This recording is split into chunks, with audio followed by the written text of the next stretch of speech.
What's up, everyone? Jeremy here from MTG Headquarters, and I'm running a little bit late on Fat Pack Friday, but real life things like weed pulling and lawn cutting got in my way today. Here we have the 2011 Cores set, which came out July 16th of 2010. It contains 250 cards with 101 common, 60 uncommon, 53 rare, and of course 15 mythics. The design team was led by Aaron Forsyth, and the art director of this site was Jeremy Jarvis. There's also some interesting stuff going on in this set. I noticed there was a 6-card booster. I don't think I've ever seen anything like that before. I assume they exist, but of course that was maybe something unique to the set, but certainly it might not. It was unique to the set, but perhaps not exclusive. Some rule changes came in this set, with Death Touch being changed so that it followed the normal damage assignment rules instead of ignoring them. Instead, any non-zero amount of damage dealt by a source with Death Touch would now be considered lethal damage. This is a more elegant solution that still allows a creature with Death Touch to kill multiple blockers. The set has a lot of interesting potential chase rares, as people would say, led by Sarah Ascendant. There are cards like Steel Overseer. There's, of course, Leyline of Sanctity, Fauna Shaman, Baneslayer Angel, Ajani Goldmane, Platinum Angel, Primetime or Primeval Titan, Leyline of Anticipation. All these are some potential solid pulls. And normally these old core sets are actually pretty inexpensive. However, this one has a lot of interesting and powerful cards in it. So that seems pretty good. So that makes this Fat Pack a little bit more expensive. About $150 out there right now. Comes with 8 booster packs.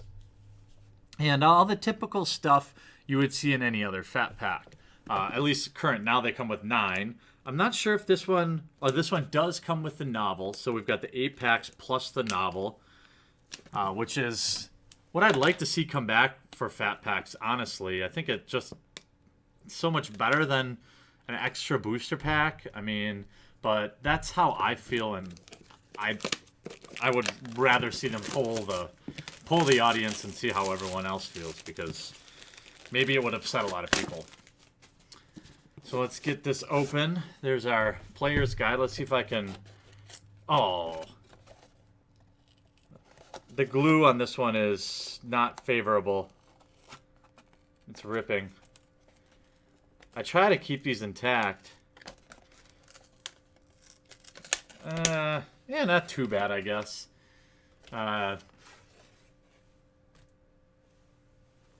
So here's the poster. I'm actually also live streaming this opening on live.me, as maybe I'll do that in Twitch from now on. Here we have our player's guide. And let's see what they say the top 10 coolest cards are. Well, let's see. We've got Titans, and you know what? When I returned to the game, felt like it was still available. I definitely feel like I opened these packs. Here we go. Top 10 coolest cards. We've got Grave Titan. Yeah, I remember. Yeah, I definitely remember this set. Baneslayer Angel, Garruk Wildspeaker, Ember Howler, Time Reversal, Stormtide Leviathan. That card is just not cool. Lightning Bolt, that is cool. Mitotic Slime, Angelic Arbiter, and Phylactery Lich, or like, however you want to pronounce it. I mean, it is obviously has a correct pronunciation, but I don't really dwell on that kind of thing, since I happen to be someone who's often guilty of mispronouncing many things. So it's easy for me to just say it's not important. Oh, we don't have a novel. We have the first chapter of the novel, which I guess I don't hate, because if you're into it, then the author, in this case Matthew Stover, can sell some books. But I feel like Wizards had to have been paying something for them in the first place, so it's probably hurt the authors going to this. So not a big fan of that. And now we don't even have any literature, you know. I could see definitely a time in the not so distant future when you just get a download link to read it on Kindle or something like that, and that would actually be pretty cool. But, you know, we have our packs. Get these open, our basic land set. As you guys know, I collect the die. This is a M11, because obviously this is M11.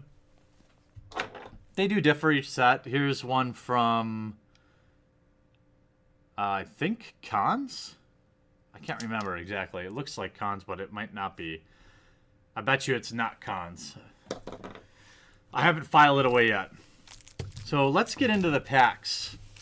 See what we might find here. I was not playing in any formal way during M11. But if you were, I'd love to hear what kind of the meta was like during this time. Obviously, the Titans, I'm sure, were relevant. Try to keep my piles better for you guys, okay? I do understand the OCD. Duskdale Worm. War Priest of Thune. Relentless Rats. And our very first rare is Time Reversal. We get that mythic and one of the... definitely an interesting card in this set. 5 mana. Each player shuffles his or her hand into their graveyard, into his or her library, then draws 7 cards, exile Time Reversal. Very powerful card. And we have a mythic in our first pack, which is always nice. And some of the rares in this set are actually quite spicy with the ley lines and like I said, so maybe we'll find some interesting stuff. Core sets are always interesting to open because so many of these are just reprinted every... Oh, well, core sets are dead now, I should say. So that's not... But in core sets, it was often lots of reprints, and so veteran players just wouldn't buy the stuff. So that's I can see why they made that change. Sorcerer's Strongbox. Howling Banshee. A Johnny's Pridemate. This sees a lot of different play, too. Strong card. Angelic Arbiter, there we go. Solid pull. 7 mana, 5/6. I thought I saw this on the maybe it was on the top 10 coolest cards. Maybe that's what I can't remember now. I feel like I just said that name. Anyway, 7-drop, 5/6 flying. Each opponent who casts a spell this turn can't attack with creatures. Each opponent who attacked with a creature this turn can't cast spells. Powerful effect. Now I'm curious. It was number 9. Number 9 on our on the coolest cards of the set. Okay. It is cool. It is 7 mana, though. And that is a thing.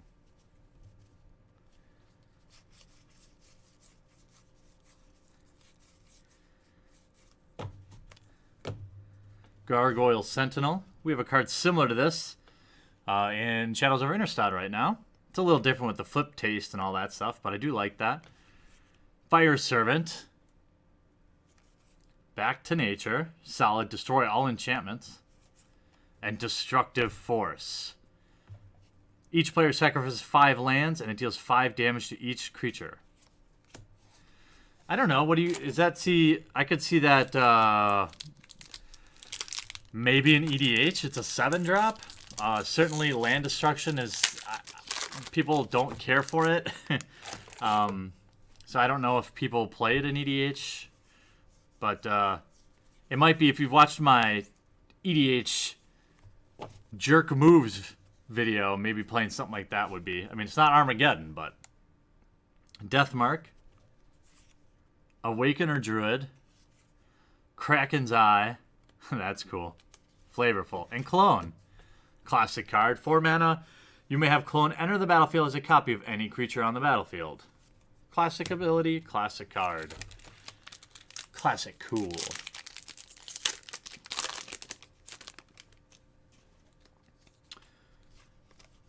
Good old Gravedigger. This is kind of a... Some of this art actually looks kind of dated, and some of it still looks new. The card frames are, you know, a little older. First uncommon is Deathmark. I wonder if we'll get an Awakener Druid, too. Diabolic Tutor. Okay, tutors are good. Search your library for a card, then put that card into your hand, then shuffle your library. Very strong card. Rock Egg. And Leyline of Punishment, one of the Leyline cycles here, 4 mana. If Leyline of Punishment is in your opening hand, you may begin the game with it. That's what all the Leylines say. Players can't gain life, damage can't be prevented. Very powerful effect.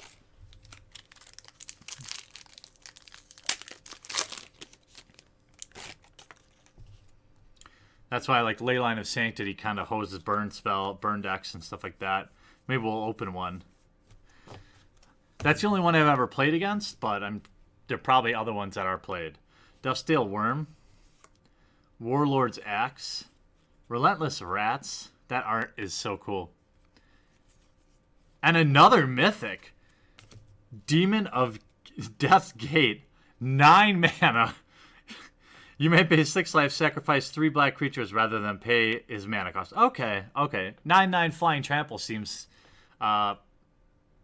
probably worth ditching 3 tokens, maybe, something like that. Maybe people play this card. It seems like a very powerful card to force on the battlefield for 6 life and 3 creatures that aren't 9/9 Flying Tramplers. Kind of reminds me of Westvale Abbey right now, where you sacrifice 5 to get Ormondal, which is a 9/7 flying indestructible lifelinker. This is a 9/9, not indestructible, not lifelink, but trample. Maintain your piles, Jeremy. Okay. Crudgel Troll. Demon's Horn. Chandra's Spitfire. That's awesome art. That looks cool. Chandra's looks pretty BA there, too. And Sword of Vengeance. 3 mana. Equipped creature gets +2/+0 and has first strike, vigilance, trample, and haste. Okay. So the swords in Magic's lore and history have some very powerful ones, like Sword of Fire and Ice and Light and Shadow and all this stuff. Vengeance, at minimum, seems pretty spicy for limited. Sign in Blood, play that in my Pauper deck. Duress, play that in my Pauper deck. Alright, Jace's Ingenuity. Solid card in core set draft, that's a fact. Acidic Slime. Rock Egg. And last one, we have Vengeful Archon. Almost all my rares are like 6 or 7 mana converted mana cost. Here's a 7-drop, 7/7 flying. You can pay X to prevent the next X damage that would be dealt to you this turn. If damage is prevented in this way, Vengeful Archon deals that much damage to target player. That is very strong. I can see why it would be a 7-drop.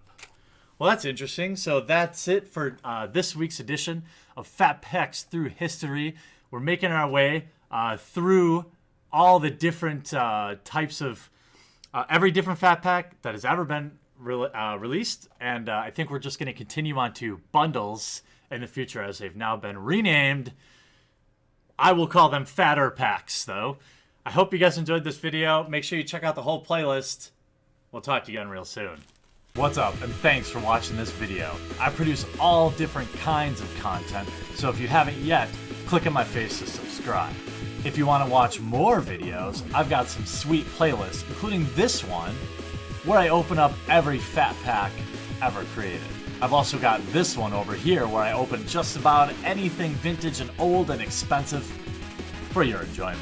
And all this is made possible by the awesome backers at our Patreon, which is linked in the description of every video. Hop on over there, check it out, see if it's something you might want to consider. If not, sit back, enjoy, and I'll still love you.